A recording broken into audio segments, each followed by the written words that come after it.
আসসালামু আলাইকুম সুপ্রিয় শিক্ষার্থী বন্ধুগণ, আজকে আমরা আলোচনা করব তৃতীয় অধ্যায়ের চতুর্থ সৃজনশীল প্রশ্ন নিয়ে। তো তৃতীয় অধ্যায়ের চতুর্থ সৃজনশীল প্রশ্নটা কি বলেছে, এখানে যে তিনটি প্রশ্ন চেয়েছে, এই তিনটি প্রশ্ন আগে একটু দেখে নিই যে এখানে কি চাইছে। এখানে চেয়েছে, ক নম্বর প্রশ্ন চাইছে উপযুক্ত তথ্য হতে মোট স্থায়ী সম্পদের পরিমাণ নির্ণয় করো। তাহলে মোট স্থায়ী সম্পদ কোনগুলো? যে সম্পদগুলো একের অধিক সময়, ১ বছরেরও অধিক সময় সুবিধা দিয়ে থাকে সেগুলোকে স্থায়ী সম্পদ বলা হয়। যেমন আসবাবপত্র, দালান কোঠা, অফিস সরঞ্জাম, কম্পিউটার আ সামগ্রী, তারপরে হলো আমরা যদি ফ্যান ক্রয় করি এই জিনিসগুলা। তো এই জিনিসগুলা কিন্তু ১ বছরেরও অধিক সময়, ১ বছরের মধ্যে নিঃশেষ হয়ে যায় না। এগুলো ১ বছরেরও অধিক সময় ধরে সুবিধা দিয়ে থাকে। অর্থাৎ দীর্ঘদিন ধরে যে সম্পদগুলো সুবিধা দিয়ে থাকে সেগুলোকে স্থায়ী সম্পদ বলা হয়। স্থায়ী সম্পদ কি, কি? আবারও বলে দিচ্ছি। আসবাবপত্র, যন্ত্রপাতি, দালান কোঠা, তারপরে ভূমি হতে পারে, অফিস সরঞ্জাম হতে পারে, এই সমস্ত জিনিসগুলা, হ্যাঁ? এই জিনিসগুলা স্থায়ী সম্পদ। তো এই জিনিসগুলা ক্রয় করা এবং ক্রয় সংক্রান্ত সকল প্রকার খরচ এবং এটা ব্যবহার উপযোগী করা পর্যন্ত যতগুলা খরচ হয় সব খরচই এই স্থায়ী সম্পদের সাথে সম্পৃক্ত থাকে বা অন্তর্ভুক্ত হয়। ওকে? তাইলে খ নাম্বার প্রশ্ন কি বলছে? পিউ ট্রেডার্সের ১৫ তারিখ থেকে ৩০ তারিখের লেনদেনগুলো কারণ সহ ডেবিট ক্রেডিট নির্ণয় করো। এটা কারণ সহ ডেবিট ক্রেডিট নির্ণয় করতে বলছে। তো আমাকে কোন এক স্টুডেন্ট বলেছিল যে কারণগুলো যেন একটু সংক্ষেপে লেখা হয়। তো আমরা আজকে সংক্ষেপে কারণ দেওয়ার চেষ্টা করব। এক কথায় কারণ লিখে দেওয়ার চেষ্টা করব। এক কথা বা দুই কথায় লিখে দেওয়ার চেষ্টা করব। এরপরে গ নাম্বার প্রশ্ন বলছে পিউ ট্রেডার্সের জুলাই মাস শেষে মালিকানা সত্ত্বের পরিমাণ নির্ণয় করো। তো মালিকানা সত্ত্বের পরিমাণ কিভাবে নির্ণয় করতে হয়? প্রারম্ভিক মূলধনের সাথে সকল প্রকার আয় যোগ করব, সকল প্রকার ব্যয় বিয়োগ করব এবং যদি উত্তোলন থাকে সেই উত্তোলনটা বিয়োগ করে আমরা মালিকানা সত্ত্বের পরিমাণ নির্ণয় করব। তো এই ৩ টা প্রশ্নের অ্যান্সার চাইছে। তো এই ৩ টা প্রশ্নের জন্য আমাদেরকে এই যে ডেটাগুলো দেওয়া আছে এই ডেটাগুলো একটু বিশ্লেষণ করব। ওকে? তো এই ডেটা বিশ্লেষণ করার জন্য কি করব? দেখো, জনাব খালেক ২০২৫ সালের ১লা জুলাই নগদ ১,২০,০০০ টাকা, ৭৫,০০০ টাকা পণ্য নিয়ে পিউ ট্রেডার্স নামে একটি ব্যবসা আরম্ভ করে। দেখো, নগদ কিন্তু ১,২০,০০০ টাকা নিল এবং ৭৫,০০০ টাকার পণ্য নিল। যখন তোমার প্রতিষ্ঠানে কোনো পণ্য বৃদ্ধি পায় তখন ক্রয় হিসাব ডেবিট করতে হয়। কি করতে হয়? ক্রয় হিসাব ডেবিট করতে হয়। আর ক্রয় হিসাব হলো একটি ব্যয়। ব্যয় হলে মালিকানা সত্ত্ব কমে যায়। এই ক্ষেত্রে দেখো, তোমার কিন্তু এইটা ব্যয় নিয়ে কিন্তু ব্যবসা শুরু করছে। তার মানে এক একে তো হলো এইটা, এই যে ১,২০,০০০ নগদ এবং ৭৫,০০০ টাকা পণ্য নিয়ে ব্যবসা শুরু করলো। এখন যদি মালিকানা সত্ত্ব হিসাব করতে যায় তাহলে কিন্তু মালিকানা সত্ত্ব মূলধন কিন্তু ১ম এ ১,২০,০০০ প্লাস ৭৫,০০০ এটাই হবে। তারপরে এখানে ব্যয় হিসেবে আবার ৭৫,০০০ টাকা মাইনাস করে দিতে হবে। ঠিক আছে? অর্থাৎ নেট মালিকানা সত্ত্ব কিন্তু এখানে ১,২০,০০০ টাকাই হবে। ওকে? এরপরে জুলাই ৪ তারিখে বলা আছে নগদে ৬৬,০০০ টাকার আসবাবপত্র ক্রয়। কি ক্রয় করছে? আসবাবপত্র। আমি আগেই বলেছি ক্রয়ের আগে যদি পণ্য লেখা থাকে তাহলে কিন্তু শুধু ক্রয় হিসাব লিখতে পারবা। আর যদি পণ্য ব্যতীত অন্য কোনো লেনদেন লেখা থাকে, অন্য কোনো হিসাব লেখা থাকে যেমন আসবাবপত্র, দালান কোঠা, ভূমি, অফিস সরঞ্জাম বা কম্পিউটার সামগ্রী, এগুলো যদি থাকে তাহলে যা থাকবে, ক্রয়ের আগে যা থাকবে সেই হিসাবই হবে। তো এখানে ক্রয়ের আগে কি আছে? আসবাবপত্র আছে। তাহলে আসবাবপত্র হিসাব হবে। আসবাবপত্র একটি সম্পদ এবং এটি স্থায়ী সম্পদ। এটা দীর্ঘদিন সুবিধা দিবে। হ্যাঁ?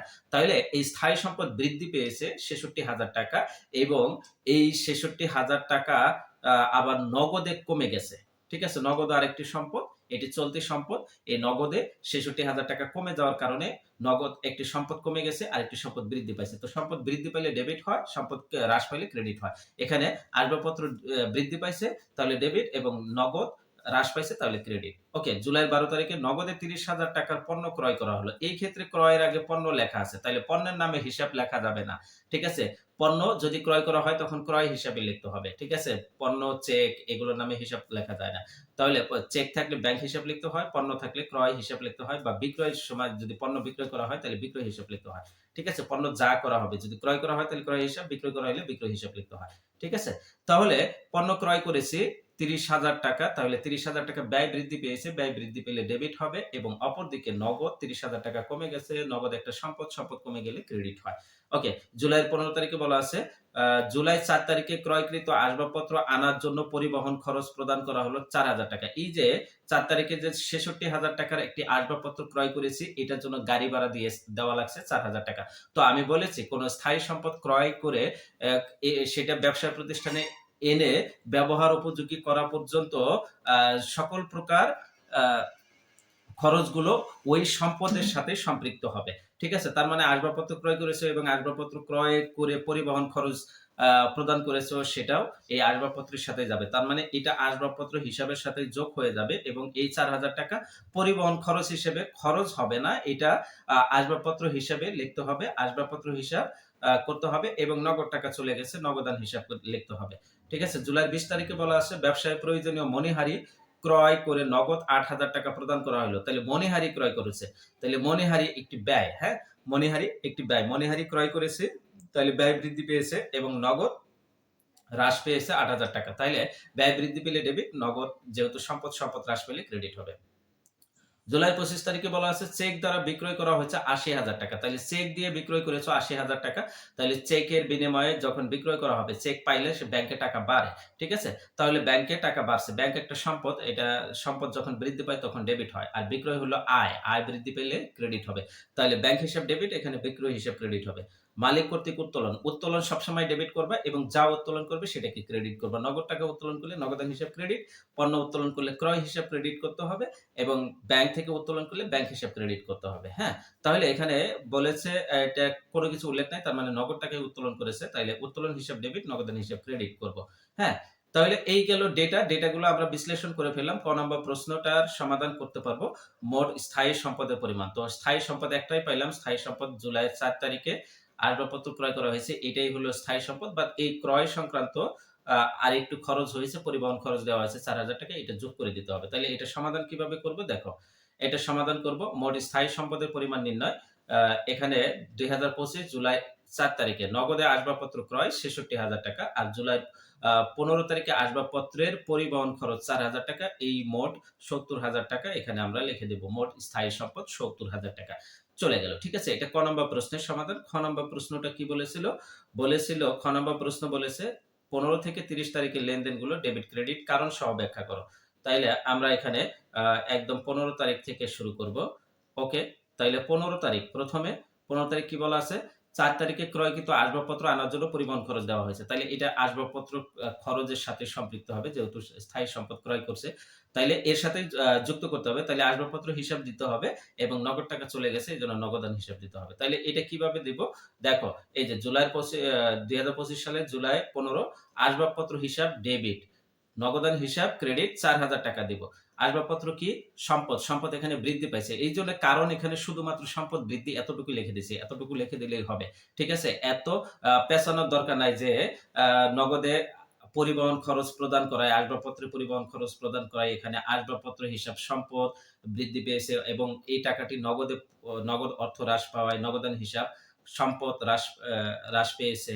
ঠিক আছে, এই সমস্ত এত ডিটেলস না দিয়ে তোমরা এক কথায় লিখে দিতে পারো আসবাবপত্র হিসাব ডেবিট কেন করলাম, কারণ এটা সম্পদ বৃদ্ধি পাইছে, এটাই কারণ। ঠিক আছে, সম্পদ বৃদ্ধি। এরপরে নগদান হিসাব ক্রেডিট কেন নগদ করলাম, কারণ নগদ টাকা হ্রাস পাইছে, তাইলে সম্পদ হ্রাস পাইছে। ঠিক আছে, এই জন্য নগদান হিসাব ক্রেডিট করেছে। এরপরে 20 তারিখেরটা বলো, ব্যবসায় প্রয়োজনীয় মণিহারি ক্রয় করা হয়েছে, তাহলে মণিহারি একটা ব্যয়, তাহলে মণিহারি ব্যয় বৃদ্ধি পেয়েছে এবং নগদ টাকা হ্রাস পেয়েছে, তাহলে মণিহারি ব্যয় বৃদ্ধি পেলে ডেবিট হয় এবং নগদ সম্পদ হ্রাস পেলে ক্রেডিট হবে। তাহলে এটা ব্যাখ্যা কিভাবে দিব দেখো, মণিহারি হিসাব ডেবিট, নগদান হিসাব ক্রেডিট, 8,000 টাকা দিয়ে দেবো। মণিহারি হিসাব হলো ব্যয়, এটা ব্যয় বৃদ্ধি পেয়েছে, এটা দিয়ে দিলাম। নগদান হিসাব হলো সম্পদ, এখানে সম্পদ হ্রাস পেয়েছে, এখানে লিখে দিলাম সম্পদ হ্রাস, এই জন্য ক্রেডিট করে দিয়েছি। ওকে, এরপরেরটা দেখো 25 তারিখ চেক দ্বারা বিক্রয় করা হয়েছে, চেকে টাকা পাইলে ব্যাংকের অর্থ বাড়ে, তাহলে ব্যাংক হিসাবে একটা সম্পদ, সম্পদ বৃদ্ধি পেলে ডেবিট হয়, তাহলে ব্যাংক হিসাব ডেবিট হবে। আর যেহেতু বিক্রয় করে আয় বৃদ্ধি পেয়েছে, তাহলে আয় বৃদ্ধি পেলে ক্রেডিট হয়, তাহলে বিক্রয় হিসাব ক্রেডিট হবে। তাহলে এটা কিভাবে লিখবো? ব্যাংক হিসাব ডেবিট 80,000 টাকা, সম্পদ বৃদ্ধি পেয়েছে কারণ, আর বিক্রয় হিসাব ক্রেডিট 80,000 টাকা, এটা আয় বৃদ্ধি পেয়েছে, এটি হলো কারণ। হ্যাঁ, এরপরে দেখো মালিক কর্তৃক উত্তোলন করা হয়েছে 5,750 টাকা, তাইলে 5,750 টাকা উত্তোলন করেছে, মালিকানা সত্ত্ব হ্রাস পাইছে। মালিকানা সত্ত্ব হ্রাস পাইলে ডেবিট হবে এবং নগদ অর্থ সম্পদ কমে গেছে এই জন্য এটি ক্রেডিট হবে। তাহলে এটা জাবেদা হবে উত্তোলন হিসাব ডেবিট, নগদান হিসাব ক্রেডিট। সরি, আমি জাবেদা বলতেছি, এটা তোমাদের এখানে ডেবিট ক্রেডিট চাইছে। তো জাবেদাই এরকমই করতে হয়, ঠিক আছে? জাবেদা অধ্যায়ে যাব আমরা, এই চ্যাপ্টারটা শেষ করে আমরা জাবেদার অধ্যায়ে যাব, ঠিক আছে? চ্যাপ্টার 6 এ যাব, দেখবা তখন বুঝতে পারবা, ঠিক আছে? এটা উত্তোলন হিসাব ডেবিট কেন? মালিকানা সত্ত্ব হ্রাস। আর নগদান হিসাব ক্রেডিট কেন? কারণ নগদ অর্থ সম্পদ হ্রাস পাইছে, ঠিক আছে? এই জন্য ক্রেডিট দিয়েছি। তো ডেবিট ক্রেডিট কারণ সহ ব্যাখ্যা এইভাবেই করে দিবা, ঠিক আছে? কারণটা এইভাবে লিখে দিবা, এটা সবচেয়ে সহজ এবং সুবিধাজনক, ঠিক আছে? টাইমও কম লাগে, ঠিক আছে? তাহলে এটা খ নম্বর প্রশ্নের সমাধান গেল। এরপরে গ নম্বর প্রশ্ন কি বলেছিল? গ নম্বর প্রশ্ন বলেছিল জুলাই মাস শেষে মালিকানা সত্ত্বের পরিমাণ নির্ণয় করো। তাহলে একদম ১ তারিখ থেকে শুরু করে সবগুলো আইটেমই আসবে। তাইলে এখানে ১ তারিখ থেকে আমরা শুরু করব। ১ তারিখে কি ছিল? নগদ ১,২০,০০০ টাকা এবং ৭৫,০০০ টাকা পণ্যদ্রব্য নিয়ে ব্যবসা শুরু করলো। তাইলে এটা কি হবে? এই যে প্রারম্ভিক মূলধন নগদ প্লাস পণ্য ২ টাই যোগ করতে হবে। ১,২০,০০০ টাকা নগদ ছিল এবং পণ্য ছিল ৭৫,০০০ টাকা। মোট যোগ করলে ১,৯৫,০০০ টাকা। এখান থেকে পণ্য ক্রয় যেটা ব্যয় ৭৫,০০০ টাকা বাদ দিলে ১,২০,০০০ টাকা হবে। এরপরে কোনো আয় হলে যোগ করব, ব্যয় হলে বিয়োগ করব। যেমন দেখো ৪ তারিখেরটা এটা সম্পদ, এটা যাবে না। ১২ তারিখেরটা এটা কি আছে? ক্রয় আছে, মানে ব্যয় আছে। এটা এই ৩০,০০০ টাকা, এটা বিয়োগ করব। তাইলে ১২ তারিখেরটা বাদ লিখব, নগদে পণ্য ক্রয়, এটা ব্যয়, ৩০,০০০ টাকা বিয়োগ করে দিলাম। তাহলে ১,২০,০০০ থেকে ৩০,০০০ বিয়োগ করলে কত হবে? ৯০,০০০ টাকা হবে। ওকে। এরপরে কি আছে? ১৫ তারিখে তো এটা এই যে আসবাবপত্রের মধ্যে যাবে, এটা সম্পদ, এটা আসবে না। এরপরে ২০ তারিখে এটা মণিহারি ক্রয় করছে, এটা ব্যয়, এটা ৮,০০০ টাকা মাইনাস করতে হবে। তাইলে ২০ তারিখে দেখো, ২০ তারিখে নগদে মণিহারি ক্রয়, এটাও ব্যয়, ৮,০০০ টাকা মাইনাস করব। তাইলে ৯০,০০০ থেকে ৮,০০০ মাইনাস করলে ৮২,০০০ টাকা হবে। ওকে। এরপরে ২৫ তারিখে বলা আছে চেক দ্বারা পণ্য ক্রয় করা হয়েছে ৮০,০০০ টাকা, বিক্রয় করা হয়েছে, ঠিক আছে? বিক্রয় করলে আয় হয়, তাহলে আয় বৃদ্ধি পেয়েছে এখানে। তো এখানে কি করব? এইটা আমরা কি করব? চেকে বিক্রয়, এটা আয় হচ্ছে ৮০,০০০ টাকা, তাহলে ৮০,০০০ টাকা যোগ করে দিব এখানে। তাহলে ১,৬২,০০০ টাকা হবে। এরপরে দেওয়া আছে কি? উত্তোলন করছে। উত্তোলন করলে মালিকানা সত্ত্ব হ্রাস পায়, তাহলে এটা মাইনাস করে দিব। ঠিক আছে? বাদ ৩০ তারিখ কিন্তু ঠিকভাবেই দিব। ঠিক আছে? বাদ মালিক কর্তৃক উত্তোলন ৫,৭৫০ টাকা। তাহলে ১,৬২,০০০ থেকে ৫,৭৫০ টাকা বাদ দিলে ১,৫৬,২৫০ টাকা। এটা হলো মালিকানা সত্ত্বের নেট পরিমাণ। তো এই ছিল ৪ নাম্বার সৃজনশীল প্রশ্নের সমাধান। আশা রাখি তোমরা এই প্রশ্নের সমাধানটি পেয়ে গেছো। তারপরেও যদি কারো কোথাও বুঝতে অসুবিধা হয় এবং যদি কোনো কিছুতে কনফিউশন লাগে, উইথআউট হেজিটেশন এ আমাকে একদম ডেসক্রিপশন বক্সে হোয়াটসঅ্যাপ নাম্বার দেওয়া থাকবে। হোয়াটসঅ্যাপ নাম্বারে কল দিতে পারো অথবা কমেন্ট করে প্রশ্নগুলো করতে পারো। আর হ্যাঁ, আরেকটি জিনিস বলে দিই যে এই জিনিসগুলো তোমাদের বন্ধুদের সাথেও শেয়ার করো এবং সাবস্ক্রাইব করে রাখো, যে আমার ক্লাসগুলো আপলোড দেওয়ার সাথে, সাথে যেন তোমরা পেয়ে যাও, সেইজন্য সাবস্ক্রাইব করে রাখো এবং বন্ধুদেরকেও সাবস্ক্রাইব করতে বলো এবং অ্যাকাউন্টিং এ প্রো হয়ে যাও আমার সাথে, সাথে থেকে। সে প্রত্যাশা রেখে বিদায় নিচ্ছি। সবাই ভালো থাকো।